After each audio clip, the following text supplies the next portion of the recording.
다윗이 시편 23편을 노래할 때의 배경을 그 사람의 삶의 배경을 살펴보게 되면은 정말 그가 왕궁에서 왕으로서 호령을 하고 또는 싸움에서 이기고 개선가를 부를 때 시편 23편을 노래하는 것이 아닙니다. 오늘 이 시편 23편은 다윗이 그 압살롬의 반역으로 인하여서 광야로 쫓겨다니고 또 다른 나라로 정말 미친 척하면서 망명되어 쫓겨다니던, 그리고 압살롬은 끝없이 그를 추격해 오고 그를 죽이려고 하던 때에 부른 노래가 시편 23편의 노래입니다. 자기의 삶이 처절하게 무너졌을 때 도저히 감사라고 하는 것은 찾아볼 수 있는 환경이 되지 않았을 때 다윗은 어린 시절에 자기가 목동이었을 때를 떠올리며 하나님의 은혜를 감사하는 시편 23편의 노래를 불렀습니다. 저도 한번 가만히 생각을 해봤어요. 제가 살아온 모든 삶의 여정을 생각해 보면서 정말 하나님께서 은혜가 아니었다면, 그 사랑이 아니었다면 오늘에 있을 수가 있을까? 그리고 그 큰 하나님의 은혜를 입고 살 수가 있었을까? 저 산골에서 양치고 있던 그 목동을 불러서 하나님 이스라엘의 지도자를 삼으시고 늘 싸움에서 이기게 하시고 늘 승리하게 하셨던 다윗의 하나님이 우리의 삶도 그렇게 하지 않았을까요? 가장 보잘것없고 가장 연약하고 아무도 알아주지 않는 우리를 하나님이 하나님의 자녀로 선택하여서 지금까지 우리를 인도하셨고 또 앞으로도 하나님은 계속하여 우리를 사랑하시고 인도하실 것입니다. 세상의 모든 소망이 사라졌을지라도 하나님의 사랑은 끝없는 사랑으로 우리를 사랑하실 것이고 우리를 주님의 은혜로 돌보실 것을 저는 확신합니다. 그래서 오늘 시편 23편의 노래는 결국 행복한 사람이 부른 노래가 아니었다. 이 노래는 삶이 불행하고 삶이 곤고하고 정말 도저히 앞으로 뒤로 갈 수 없는 처절한 상태에 있는 사람이 하나님의 은혜를 생각하며 그리고 앞으로 주실 은혜를 상상하며 부른 노래가 시편 23편의 노래였다. 그래서 저는 이 노래의 최고의 감사 노래 시편 23편이라고 하는 제목을 붙여봤습니다. 정말 최고의 감사를 부른 노래, 자신의 삶이 철저하게 무너졌을 때 자식에게 배신을 당한 아버지의 마음이 얼마나 고통스러웠겠습니까? 그리고 얼마나 수치스럽고 얼마나 부끄러웠겠습니까? 압살롬이 죽었을 때 그는 뭐라고 말합니까? 차라리 내가 죽고 내가 살았으면 좋을 뻔했다고 말하지 않습니까? 그렇게 자기를 배신하고 반역을 일으켜 아버지를 죽이려고 했던 그 압살롬이 죽었을 때에 그는 가슴을 치면서 울면서 차라리 내가 죽고 내가 살았으면 좋을 뻔했다고 가슴을 치지 않습니까? 슬퍼도 슬프다고 말할 수 없는 그 곤고한 때에 마음이 가장 고통스러울 때에 그는 시편 23편을 노래했어요. 오늘 그는 어떻게 노래합니까? 그는 최고의 감사를 이렇게 노래합니다. 여호와는 나의 목자시니 내가 부족함이 없으리로다. 여호와는 나의 목자시니 내게 부족함이 없으리로다. 오늘 양을 치던 다윗은 양을 부족하게 하지 않기 위해서 최선을 다한 목자였습니다. 최소한 하나님께서 자기가 자기 양을 아끼던 것만큼은 사랑하실 것이라고 하는 확신을 그는 갖고 있었어요. 하나님은 이스라엘 백성들을 가리켜서 너희는 나의 기르는 양이라고 말씀하셨고 양처럼 그들을 인도하신다고 말씀하셨습니다. 바로 이스라엘의 목자가 되시는 하나님은 또한 우리의 선한 목자가 되시는 예수 그리스도는 다윗보다는 그 양을 사랑할 것이다. 우리를 사랑할 것이다 라는 확신을 갖고 있습니다. 좋은 목자는 자기 양들에게 좋은 것을 부족함 없이 공급하려고 열심히 노력하는 열정이 있어요. 목사에게도 마찬가지죠. 어떻게 하면 좋은 꼴을 먹일까 늘 연구하고 공부하고 성경 읽고 그리고 할 수만 있으면 좋은 말씀을 전하려고 노력합니다. 어떤 찬양을 불러서 여러분들의 마음이 하나님과 소통하게 할 수 있을까? 또 찬양에도 늘 관심을 갖고 있죠. 그리고 어떻게 하면 여러분들을 좀 더 영적 생활을 풍요하게 할 수 있을까? 늘 생각하고 고민하는 것이 목회자의 고민입니다. 오늘 참으로 좋은 것을 공급하게 하기 위하여서 많은 열정을 쏟아넣는 것이 목자의 심정인 것인데, 하나님께서는 지금 이 곤경에 처해 있는 다윗에게 분명히 좋은 목자가 양에게 좋은 것을 채우기 위해서 열정을 갖고 있듯이 이 곤고한 다윗을 좋은 것으로 채우시기 위해서 최선의 열정을 갖고 계실 것이라는 것을 믿은 것입니다. 그러니 그는 쫓겨다니면서도 하나님을 버리지 않습니다. 광야를 방황하면서도 하나님을 버리지 않습니다. 미친 척하면서도 하나님을 바라보는 일을 포기하지 않습니다. 우리의 삶이 정말 하나님을 포기할 만큼 낙심이 되고 낙담이 될 때가 많이 있지만, 우리가 여전히 하나님을 포기하지 않는 것은 하나님은 좋은 목자이시기 때문에, 하나님은 좋으신 하나님이시기 때문에 우리는 하나님을 포기할 수 없는 것입니다. 어떠한 상황 속에서도 하나님을 바라보며 하나님을 기대하며 하나님을 기다리는 이에게는 하나님께서 실망시키지 않으신다는 것을 여러분이 믿으시기를 축복합니다. 우리의 삶의 모든 것을 부족함이 없게 하시기 위하여서, 모자람이 없게 하시기 위하여서 목자는 자기 양을 위해서 참으로 생명을 내어놓는 것입니다. 요한복음 10장 11절 12절에 말씀하십니다. 나는 선한 목자라. 선한 목자는 양들을 위하여 목숨을 버리거니와. 싹구는 목자가 아니요 양도 제 양이 아니라 이리가 오는 것을 보면 양을 버리고 달아나니 이리가 양을 물어가고 또 해치느니라 라고 말씀하고 있습니다. 예수님께서 나는 선한 목자라고 친히 말씀하시면서 선한 목자는 양들을 위하여 목숨을 버린다고 말씀을 하십니다. 선한 목자이신 예수님은 십자가에서 자기의 목숨을 내어놓으심으로 말미암아 이스라엘 집에 잃어버린 양들을 헤매는 산꼭에서 찾아내십니다. 예수님의 십자가의 은총은 죽어가는 수많은 하나님의 백성들을, 흩어져 있는 하나님의 백성들을 찾아내시기 위한 하나님의 방법이요 하나님의 수단이라고 하는 사실을 믿으시기를 축복합니다. 주님은 죽음으로 우리의 생명을 찾으신 거예요. 이것을 신학적으로 위대한 교환이라고 말합니다. 당신의 목숨을 내어놓으시고 우리의 생명을 찾으셨으며, 당신의 생명을 내어놓으시고 우리의 참으로 생명을 찾아서 우리로 하여금 영원한 생명을 얻게 하셨다고 하는 것입니다. 그렇기 때문에 우리가 예수님의 십자가의 은혜를 생각하면 감사하지 않을 수가 없는 것입니다.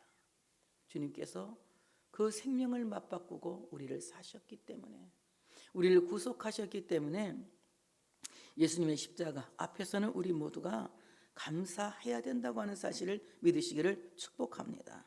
그러므로 예수 그리스도의 십자가는 우리에게 모든 좋은 것을 주시기 위하여서 당신의 모든 것을 버리신 거예요. 하늘 보좌를 버리셨죠. 당신이 하나밖에 없는 목숨을 버리셨지 않습니까? 그리고 우리에게 하나님의 나라를 얻게 하셨고 우리에게 영생을 얻게 하셨고, 그것뿐만이 아니라 이 땅에서도 예수 그리스도의 그 능력으로 말미암아 병든 자를 고치셨고, 가난한 자에게 복음을 주셨고, 눈먼 자를 보게 하셨고, 귀먹은 자를 듣게 하셨고, 우리의 모두에게 하나님의 놀라운 기상천외적인 복음을 주시지 않았습니까? 자, 이와 같이 예수 그리스도의 십자가의 죽으심은, 십자가의 당신을 버리심은 버려진 우리를 찾기 위해서, 십자가에 자기를 죽이신 것은 죽은 우리를 살리시기 위하여서, 십자가를 지고 죽으신 것은 우리의 가난을 짊어지시기 위하여서, 우리의 병을 짊어지시기 위하여서, 우리의 연약함을 짊어지시기 위하여서 친히 십자가의 죽으심으로 자기를 버리셨다고 하는 것입니다. 선한 목자이신 예수님께서 당신의 목숨을 내어놓으심으로 말미암아 우리를 죽음에서 건져내셨고, 우리를 멸망에서 건져내셨고 우리를 죄에서 건져내셨고 우리를 모든 사망에서 건져내셨다고 하는 것입니다. 오늘 다윗이 믿은 것은 바로 이 놀라운 사실인 것입니다. 하나님이 친히 목자가 되셔서, 바로 성자 하나님이 친히 목자가 되셔서 자신을 이 사망의 음침한 굴절에서 건져내실 것을 믿었기 때문에 시편 23편에 위대한 감사를 드릴 수가 있었던 것입니다. 그가 나를 푸른 풀밭에 누이시며 쉴만한 물가로 인도하시는도다. 그가 나를 푸른 풀밭에 누이신다. 양들은 눕지 않으면 절대로 성장할 수 없고 건강하지 못하다고 합니다. 양은 잘 먹고 잘 자야만이 이제 건강하게 성장할 수 있다고 그래요. 그래서 여러분이 설교 듣다 잘 졸죠. 성장하고 있는 뜻입니다. 조는 사람이 이제 안 깨우려고 그래. 졸다가 이제 성장하는 거니까 잘 졸으셔. 뭐 하는 거지 내가 지금? 꼬는 거지. 정말 잘 먹어야 잘 잔다는 거예요. 잘 먹지 않으면 잘 자지 않아요. 아이들도 잘 먹는 아기는 잘 잡니다. 그래서 우리 어릴 때 할머니들이 불러준 노래 있어요. 손자에게. 먹고 자고 먹고 놀고 먹고 자고 먹고 놀고. 여러분 우스운 말인 것 같지만 아이가 건강하게 성장하는데 아주 좋은 노래입니다. 양약 같은 노래예요. 먹고 자고 먹고 놀면 두뇌가 좋아진다는 거예요. 키도 크고 몸도 건강해진다는 거예요. 여기에는 엄청난 그 아이의 일생의 웰빙이 담아져 있다는 것입니다. 마찬가지로 우리의 모든 삶이 좋은 삶, 웰빙적인 삶을 살기를 원한다면 하나님의 말씀을 잘 듣는 자가 되어져야 된다. 오늘 다윗은 그 어려운 가운데에서도 감사할 수 있었던 것은 하나님이 나를 이 어려운 가운데서도 말씀으로 풍족히 먹이시는 것을 그는 알고 있었기 때문에 그렇습니다. 여러분, 곤고한 자가 말씀을 듣고 기뻐한다고 말씀하고 있지 않습니까? 하나님의 말씀은 행복한 자가 듣고 기뻐하는 것이 아니라 하나님의 말씀은 곤고한 자가 듣고 기뻐하는 것이며 하나님의 말씀은 가련한 자가 듣고 힘을 얻는 것이며 하나님의 말씀은 연약한 자가 듣고 강해지는 것이며 하나님의 말씀은 병든 자가 듣고 건강해지는 것입니다. 우리 모두가 하나님 앞에 나와서 내가 얼마나 가련한 것을 인식할 때에 하나님의 말씀이 은혜가 되는 것이고 내가 병든 것을 인식할 때에 하나님의 말씀이 은혜가 되는 것이고 내가 가난한 것이 인식될 때에 하나님의 말씀이 은혜가 되는 것입니다. 내게 다 충족되었다고 생각하는 사람은 하나님의 말씀이 은혜될 필요가 없는 것이며 하나님의 말씀이 은혜스러울 일이 없다고 하는 것입니다. 제가 누누이 여러분에게 말씀드리지만 저는 사실 기도할 것이 없었으면 좋겠어요. 기도 안 하고 살았으면 좋겠다는 생각입니다. 왜? 문제 없으면 기도 안 하잖아요. 난 문제 없었으면 좋겠어요. 기도도 안 하고 그냥 닐랄랄라 이렇게 살고 싶어요. 늘 문제가 있습니다. 늘 기도해야 돼. 늘 무릎을 꿇어야 돼. 늘 하나님 앞에 애원해야 돼. 늘 호소해야 돼. 정말 성격적으로 맞지 않아요. 내가 무엇을 달라고 막 하는 거 이거 맞지 않아요. 준다는 건 내가 잘할 수 있는데 달라고 하는 거 참 맞지 않는 성격입니다. 자존심이 너무 강하기 때문에. 그런데 하나님 앞에서는 나의 자존심이 필요할까요? 늘 하나님 앞에서는 마치 여종의 눈이 주모의 손을 바라본 같이 늘 하나님을 바라보면서 하나님이 주실 것을 바라고 하나님이 주실 것을 기대하고 오늘 안 주면 또 내일 또 기대하고 또 내일 기대하고 서절하리만큼 나를 땅에 떨어뜨리며 하나님을 바라보는 이런 삶을 삽니다. 그러면서 감사하죠. 지나고 나면서 감사합니다. 지금은 기도할 일이 괴롭지만 지나고 나면 그때 하나님이 내게 기도할 일을 주셔서 내가 하나님 면전을 가까이 할 수 있었지. 하나님의 얼굴을 구할 수 있었지. 그리고 하나님과 가까이 친밀한 생활을 할 수 있었지. 늘 지나고 나서 감사를 드리죠. 현실은 그리 감사하지 않습니다. 기도하는 것이 너무 힘들어요. 힘든 기도가 힘들어요. 늘 감사하는 기도만 했으면 좋겠어요. 하나님 나한테 돈 많이 주셔서 감사합니다. 우리 교인들 돈 많이 주셔서 감사합니다. 우리 교인들 건강해 주셔서 감사합니다. 이런 기도만 저는 했으면 좋겠어요. 근데 그런 기도가 아니잖아요. 살려달라는 기도, 도와달라는 기도, 일으켜달라는 기도. 그 기도가 그냥 지나가는 기도가 아니라 진실이어야 되잖아요. 진심이어야 되잖아요. 여러분, 진실의 기도, 진심의 기도가 얼마나 창자가 끊어질 듯한 아픔의 기도인 줄 아십니까? 그런 간절한 기도를 하나님께 늘 드려야 하는 이런 삶이 고통스럽지만 또한 지나고 보면 역시 그것도 은혜였다는 것이죠.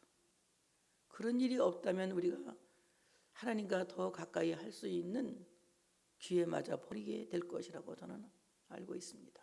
특히 저 같은 성격은 정말 우리가 하나님 앞에서 늘 깨어있고 늘 하나님께 매달려 기도한다고 하는 것은 은혜인데, 그럴 중에 하나님의 말씀이 은혜가 된다면 이것이야말로 가장 큰 만복의 근원이 된다고 하는 사실을 믿으시기를 축복합니다. 말씀이 들리는 것이 복이요, 말씀이 들리는 것이 은혜요, 말씀이 들리는 것이 능력이요, 말씀이 들리는 것이 생명인 것입니다. 하나님의 말씀을 들을 수 있도록 은혜 주신 것을 감사합니다. 그러니 그는 뭐라고 합니까? 천만인이 나를 둘러치려 하여도 내가 두렵지 않은 것은 주께서 나를 지키심이라. 내가 자고 깨었으니 여호와를 의뢰함이라고 압살롬을 피하여 술 때 지은 시편 3편의 시가 바로 그 시인 것입니다.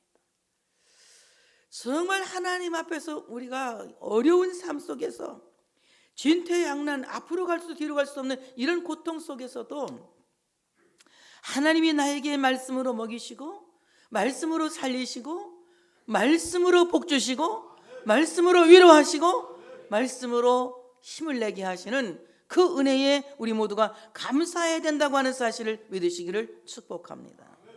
그러므로 양들은 잘 누워서 자야 되는데 많이 먹지 못하면 잠을 자지 못한다. 그 다음에 두 번째는 갈등이 있으면 잠을 못 잔다고 그래요. 양들은 서로 이렇게 암투가 있으면 잠을 잘 못 자요.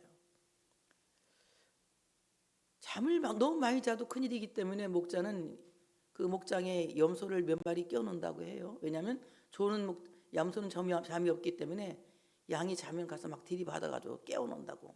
그래서 이게 깨어있게 하려고 염소 몇 마리를 넣는다고 해요. 양들은 잠자기를 좋아하는데, 그러나 이 내부적인 갈등이 있으면 불안해서 잠을 못 자는 것이 양의 습성이라고 하는 것입니다. 여러분, 교회는 정말 어떤 교회가 좋은 교회입니까? 평화로운 공동체가 좋은 교회입니다. 이것이야말로 예루살렘 평화가 준비된 하나님의 집이라고 하는 사실을 믿으시기를 축복합니다. 우리는 늘 교회가 평화롭기 위해서 기도해야 되고 우리 모두가 교회의 평화를 위해서 준비된 그릇들이 되어져야 합니다. 그래서 내가 먼저 사랑해야 하고 내가 먼저 양보해야 되고 내가 먼저 웃어주고 내가 먼저 악수하고 내가 먼저 화해할 수 있는 미덕이 우리 모두에게 있을 때에 이 공동체는 평화로운 공동체가 될 줄로 믿습니다. 정말 하나님께서 기뻐하시는 교회는 평화로운 공동체요, 복받은 성도들이 섬기는 교회는 평화로운 공동체인 것입니다. 이것은 누구의 노력으로 되어지는 것입니까? 우리의 노력으로 되어지는 것이죠. 우리가 열심히 노력할 때 하나님은 우리에게 평화를 선물로 주시는 거예요. 내가 먼저 양보할 때, 내가 먼저 사랑할 때에, 내가 먼저 웃음 줄 때에, 내가 먼저 화해할 때에 하나님은 우리에게 평화를 선물로 주시는 것입니다. 이런 교회가 될 수 있도록 우리는 주님 앞에 서는 날까지 끊임없는 노력이 필요하다고 하는 사실을 믿으시기를 축복합니다. 평화는 어디에서 떨어지는 것이 아니라 평화는 우리가 하나님의 말씀을 배운 대로 사랑을 실천할 때 이루어지는 하나님의 선물이라고 하는 것입니다.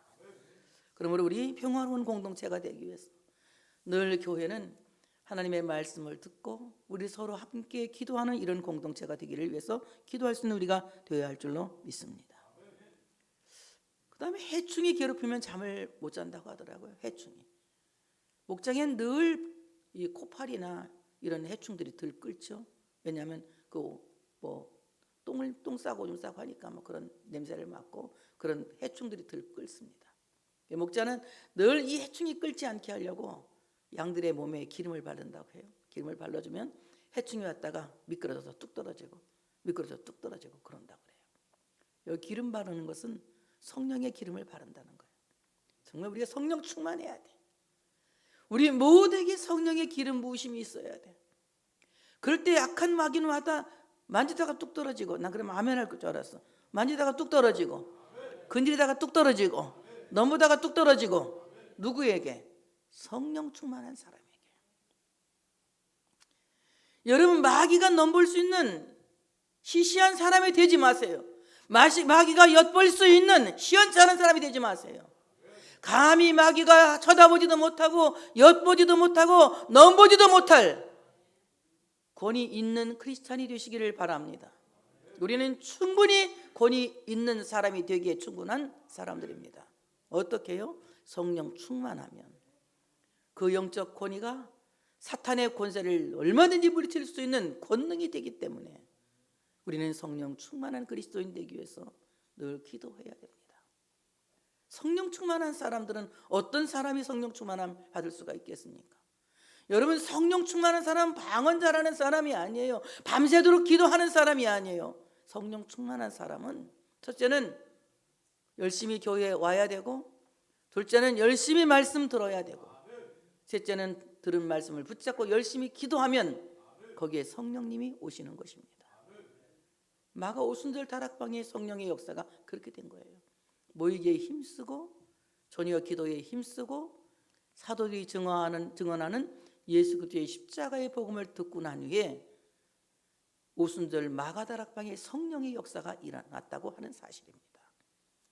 열심히 모이고 하나님의 말씀을 듣고 기도하는 그곳에 성령님의 강권적인 역사가 일어나고, 이런 영적 권위가 있는 그리스도인들은 사탄이 만지지도 엿보지도 넘보지도 못하고, 만지려고 했다가는 뚝 떨어지고, 넘보려고 했다가는 뚝 떨어지고, 엿보려고 했다가는 뚝 떨어지고. 왜요? 성령의 권위가 우리 안에 있기 때문에, 하나님의 권위가 우리 안에 있기 때문에, 바로 이 사탄의 권세를 이길 수 있는 권세와 능력이 우리 안에 있기 때문에 우리는 승리할 수 있다고 하는 사실을 믿으시기를 축복합니다. 이럴 때 우리가 잘 눕고 잘 성장할 수가 있다는 거죠. 세 가지를 말씀드렸어요. 우리가 눕고 잘 건강하게 성장하려면 첫째는 말씀을 듣는 은혜가 있어야 한다. 둘째는 평화로워야 된다. 나 다 잊어버릴 줄 알았어. 셋째는 뭐라고 했는데 성령의 권위를 입어야 된다. 그래야 해충이 틈타지 못한다. 내 세 가지 딱 얘기했는데 첫째, 둘째 이렇게 하면 여러분 못하더라고, 희한하게. 자, 이렇게 하나님께서 우리에게 놀라운 은혜를 입혀주셔서 정말 부족함이 없이 우리를 눕게 하신다. 그리고 우리를 쉴만한 물가로 인도하신다. 평화로운 물가로, 잔잔한 물가로 인도하신다. 양은요, 이 순한 짐승이기 때문에 급하게 내려오는 물을 갑자기 저같이 물을 원샷 그렇게 먹으면 그냥 탁 잘못해가지고 이게 물이 기도에 넘어가서 죽는 수가 있어요. 물이 천천히 내려오는 물을 천천히 이렇게 물을 마십니다. 천천히 물을 마셔요. 그래서 이 몸의 수은 상태를 유지하는 거거든요. 하나님의 말씀이 여러분에게 정말 잔잔하게 여러분의 영혼에 수분이 되어지는 역사가 있어지시기를 축복합니다. 그래서 하나님의 말씀이 정말 우리 안에 잔잔하게 들려져서 그 말씀이 우리의 심령을 소생시키는 놀라운 영적 수분이 되어져야 된다고 하는 사실을 믿으시기를 축복합니다. 오늘 다윗은 생명의 하나님을 노래하며 감사하고 있습니다. 내 영혼을 소생시키시고 자기 이름을 위하여 의의 길로 인도하시는도다. 내가 사망의 음침한 골짜기로 다닐지라도 해를 두려워하지 않을 것은 주께서 나와 함께 하심이라. 주의 지팡이와 막대기가 나를 안위하시나이다 라고 합니다. 주님께서 내 영혼을 소생시키시고 자기 이름을 위하여 의의 길로 인도하시는도다. 바로 그 자기 이름 때문에 나를 평탄한 길로 인도하시기 위하여 내 영혼을 소생시키신다. 바로 하나님께서 자기 이름 때문에 나를 평탄한 길로 이끄시고 그러기 위해서는 내 영혼을 소생시키신다고 말씀하고 있습니다. 여기에 소생시키신다고 하는 이 말은 전환시키신다 또는 회복시키신다 이런 뜻을 갖고 있습니다. 예수라고 하는 그 이름은 하나님께서 만사전에 택하신 자기 백성들을 참으로 영원한 죄에서 영원한 멸망에서 회복시키기 위해서 그리고 영원한 죽음에서 전환시키기 위해서 주신 생명의 이름이라고 하는 사실을 믿으시기를 축복합니다. 그래서 사도행전 4장 10절에 이렇게 말씀하고 있습니다. 다른 이로서는 구원을 받을 수 없나니 천하 사람 중에 구원을 받을 만한 다른 이름을 우리에게 주신 일이 없음이라 하였더라. 어떤 이름도 우리를 영원한 죽음에서 전환시킬 수 없고 우리를 영원한 멸망에서 회복시킬 수 없는데 우리를 영원한 죽음에서 전환시키고 우리를 영원한 멸망에서 회복시킬 수 있는 이름은 예수의 이름, 유일하다고 하는 사실을 믿으시기를 축복합니다. 예수는 자기 백성을 저희의 죄에서 구원할 자라고 하는 이름의 뜻을 갖고 있습니다. 예수님이 구세주라고 하니까 무작위적인 구세주가 아니라 차별적인 구세주다. 어떻게 차별적인 구세주냐? 하나님이 만세전에 선택하시고 예정하신 자들에게만, 하나님이 구원하시기로 작정하신 자들에게만 구원을 주시는 이름이라고 하는 사실을 믿으시기를 축복합니다. 그러므로 예수의 이름을 찬양할 수 있는 사람은 복 있는 사람이에요. 예수를 나의 구주라고 고백할 수 있는 사람은 복 있는 사람입니다.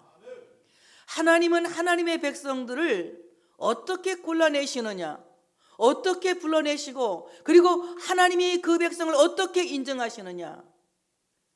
하나님은 성령님을 통해서 하나님의 말씀을 믿을 수 있는 믿음을 갖게 하시고 그리고 그의 모든 지성과 그의 모든 영성을 움직여서 예수를 나의 구주라고 인격적으로 고백하게 하신다.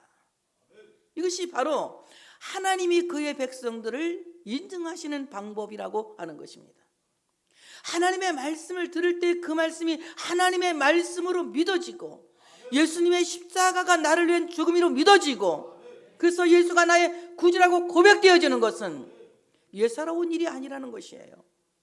이것은 스스로 하는 자유로 하는 고백이 아니라 성령님께서 그에게 믿음을 주셨고 그리고 참으로 예수를 나의 구주라고 고백하게 하는 것은 혈통에서 난 것이 아니라 하나님이 그렇게 하게 하시는 거예요.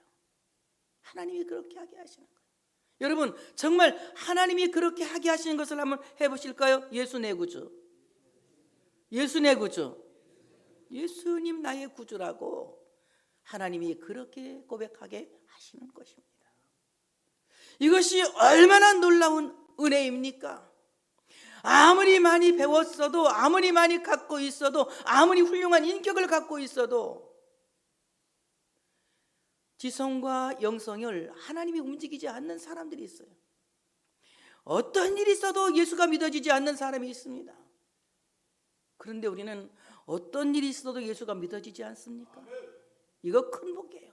믿어지면 우리 박수 한번 하나님께 내가 이 믿어진 놀라운 사실에 감사하면서 예수 그리스도를 내가 믿을 때에 내 모든 삶이 전환되는 거예요.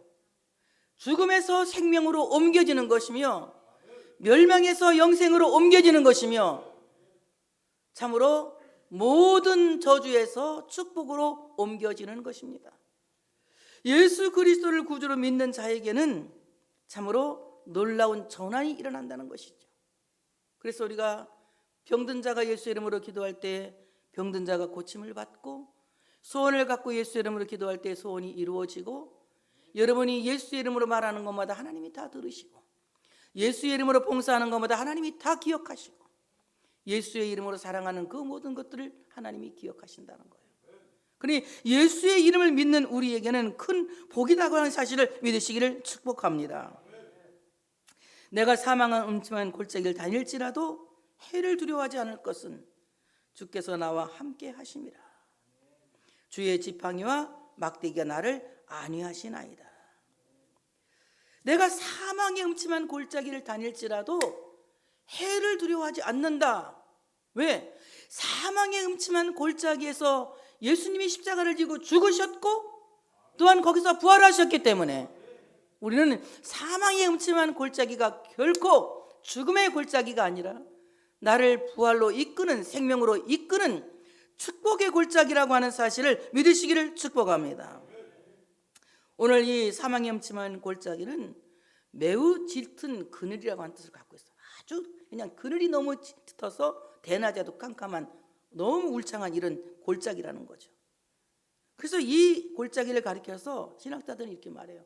창조 이전의 어둠. 하나님이 태초에 창조를 창조하실 때에 흑암이 가득해서 너무 어두워서 전혀 보이는 것이 없는 철흑 같은 어둠이 이 땅에 있었다고 하는 거예요. 마찬가지로 마치 창조 이전의 땅처럼 앞이 전혀 보이지 않는, 전혀 앞이 예측될 수 없는 그 엄청난 어둠의 골짜기에서 하나님이 나를 살려내셨다는 겁니다. 어떻게 해요? 예수님께서 완벽하게 십자가의 죽으심으로 말미암아 우리를 그 죽음에서 해방시키시고 건져내셨다고 하는 사실을 믿으시기를 축복합니다. 만약에 예수님이 골고다까지는 가셨는데 십자가를 지고 돌아가시기 직전에도 사람들이 회유하지 않습니까? 네가 하나님의 아들이거든 내려오라고. 그래서 내려와서 네가 그리스도라는 것을 증명해 보이라고 막 얘기하잖아요. 또 한편에 있는 강도도 말해요. 네가 하나님의 아들이거든 너도 구원하고 나도 구원하라고 말합니다. 그런데 예수님은 침묵하시죠. 거기에 대답을 안 해. 거기에 대한 대답을 안 하십니다. 그리고 끝까지 십자가를 지고 죽으십니다. 아리마다 사람 요셉이 새로 판 무덤에 예수님을 장사 지내죠. 예수님이 완전히 죽으시고 완전히 무덤에 내려가서 참으로 스울 속에 내려가시는 것입니다. 바로 그 죽음이, 완벽한 죽음이 우리에게 완벽한 새 생명을 허락하셨다고 하는 사실을 믿으시기를 축복합니다. 어떻게 사망의 음침한 골짜기에서 우리를 건져내시느냐? 그 사망의 음침한 골짜기에서 주의 지팡이와 막대기가 나를 안위하시나이다. 지팡이라고 하는 이 도구는요, 구부러진 막대기거든요. 그러니까 대개 보면 이게 위에가 손잡이가 있어요. 구부러진 막대기를 지팡이라고 그래요. 이 지팡이는 목자가 한 손에는 지팡이를 들고 한 손에는 막대기를 들고 다니거든요. 두 개 들고 다니는 이유가 있어요. 지팡이는 어떤 도구냐? 양을 끌어모을 때 쓰는 도구입니다. 그래서 지팡이 그 둥그런 손잡이 끝을 가서 양을 목을 잡아 당겨서 도망치려면 갖다 이렇게 에이 도망가긴 어딜 도망가 이렇게 갖다 잡아 오지요 이렇게. 그래서 이렇게 잡아 당기기도 하고 또는 지팡이 그 손잡이가 아니라 저 끝으로 지팡이는 이렇게 그 양들을 이렇게 어루 이렇게 만지면서 양들에게 목자가 너한테 관심이 많고 널 사랑해 이렇게 관심의 그 메시지를 보내면서 어루만져 주기도 하죠.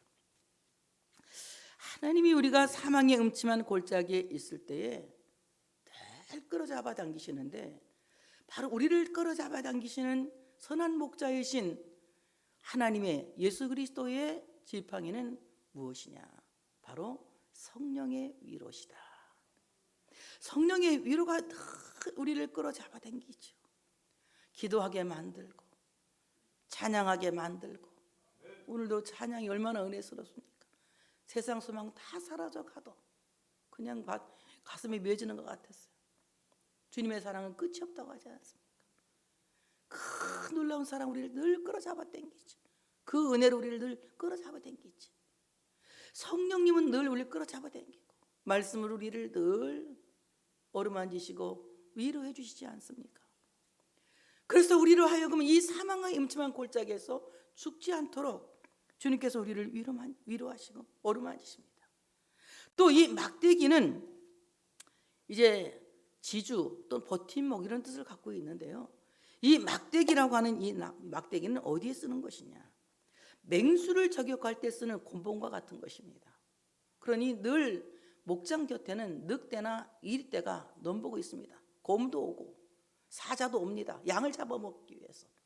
근데 늘 맹수떼가 들끓고 있는 목장 주위에 들끓고 있는 그 맹수를 저격하기 위해서 목자는 한 손에는 막대기를 들고 있는 것입니다. 이 막대기가 무엇입니까? 이 막대기는 선포되어진 하나님의 말씀이다. 여러분, 주일마다 강단에 선포되는 말씀은 아멘 크게 할 준비하시고 마귀를 때려잡는 곤봉이다. 하나님의 말씀이 선포되면 그 말씀이 날아가서 여러분의 주변을 얼씬거리는 사자 같은 마귀를 때려잡고 곰 같은 마귀를 때려잡고 여우나 늑대나 승냥이 같은 악한 원수 마귀를 때려잡는다고 하는 사실을 믿으시기를 축복합니다. 다윗이 실제로 그랬어요. 막대기를 갖고 있다가 곰이 오면 막대기를 던져서 일단 곰의 눈탱이를 그냥 막 탁 때려가지고 정신이 없는 사이에 가서 곰을 그냥 막 이 곰이 막 발톱이 얼마나 곰 발톱 무섭잖아요. 발톱을 내밀고 있는 곰을 그냥 때려잡고 사자가 와서 막 그냥 양을 흡기하면 곤봉을 던져가지고 일단 가서 사자의 입을 막 찢어버리고. 누가 그랬다고요? 다윗이 그랬다고요. 하나님의 말씀이 선포되어지면 그 말씀이 아멘 크게 할 준비하세요. 마귀의 입을 찢어버린다. 곰의 발톱을 뽑아버린다. 하나님의 말씀은 악한 먹이를 대적하는 곤봉과 같은 것이다. 그래서 우리를 죽음의 골짜기에서 하나님의 말씀이 성령의 위로하심이 도우시고 살리신다고 하는 사실을 믿으시기를 축복합니다. 마지막으로 역전입니다. 역전됩니다. 주께서 내 원수의 목전에서 내게 상을 차려주시고 기름을 내 머리에 부으셨으니 내 잔이 넘치나이다. 내 평생의 선하심과 인자하심이 반드시 나를 따르리. 내가 여호와의 집에 영원히 살리로다. 원수의 목전에서 원수의 눈앞에서 대적의 눈앞에서 나에게 상을 차려주신다. 이 상은 보통 상이 아니에요. 잔치상을 차려주신다는 거예요. 여러분, 주님께서 뭐라고 말씀하십니까? 적은 일에 충성한 자에게 착하고 충성된 종아 잘하였도다. 내 주인의 즐거움에 참여하라. 이렇게 말씀하지 않습니까? 이것을 다 같이 이것을 가리켜 메시아 잔치라고 한다. 무슨 잔치? 메시아 잔치. 우리 주님 다시 오시는 날 우리 모두 메시아 잔치에 참석할 거예요. 주님이 다시 오시기 전에 천국 간다면 우리는 또한 그 메시아 잔치에 미리 참석할 줄로 믿습니다. 메시아 잔치에 참석하게 되는 거예요. 요한계시록 19장 9절에 말씀합니다. 천사가 내게 말하기를 기록하라. 어린 양의 혼인잔치에 청함을 받은 자들은 복이 있도다 하고 또 내게 말하되 이것은 하나님의 참되신 말씀이라. 이렇게 말합니다. 어린 양의 혼인잔치에 참여한 자들은 복이 있다. 어린 양의 혼인잔치에 참여한 자들, 바로 이 원수의 목전에서 주님이 상을 베푸시는데 어떻게 합니까? 원수들이 뻔히 쳐다보는 데서 이 땅에 있는 사람들은 이를 갈고 가슴을 치고 막 슬퍼하며 이를 가는데 우리는 그 보는 앞에서 저 공중에서 혼인잔치, 예수님의 혼인잔치에 들어가는 거예요. 그날 우리는 정말 세상에게 한번 그냥 본때를 보여줄 날이 올 줄로 믿습니다. 우리를 괴롭히고 시련과 역경 속에 살게 했던 이 세상에게 한번 멋있게 본때를 보여줄 날이 올 줄로 믿습니다. 저는 그래서 힘들 때 그래요. 주님 다시 오신 날 보자. 그때 내가 너한테 본때를 보여주겠다. 이런 얘기를 늘 내가 마음으로 생각하고 살아요.